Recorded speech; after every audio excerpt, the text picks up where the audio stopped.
In that book sir already. ఇస్సాకు కొడుకు యాకోబు, వీడిని జాకోబు అని కూడా అంటారు.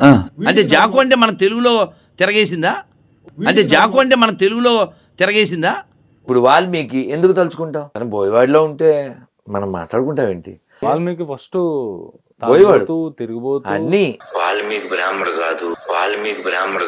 ఒరే కొజ్జాదాసు, రామాయణంలో కావాలని బ్రాహ్మణులను హెచ్చించుకున్నట్లు స్పష్టంగా తెలిసిపోతుందని. వాల్మీకి బ్రాహ్మణుడు కాదు, స్వార్థంతో రామాయణాన్ని రచించలేదు. అతడు ఒక దొంగ, అతడు వరుణుడి వీర్యంతో పుట్టాడు, అతడు బోయవాడు అంటూ రకరకాల సొల్లు కథలు కల్పించారు. ఒరే పోరంబోకు బొకడామాడా, చూడరా నీ రామాయణంలో ఏముందో.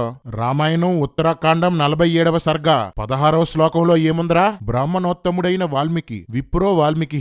వాల్మీకి బ్రాహ్మణుడు కాదంటావేంట్రా కొజ్జా? నీకు వాగడం మోగడం తప్ప మగతనం లేదురా, అందుకే ఇలా అబద్ధాలు చెప్పి బ్రతుకుతున్నావు ఆడంగి విధవా.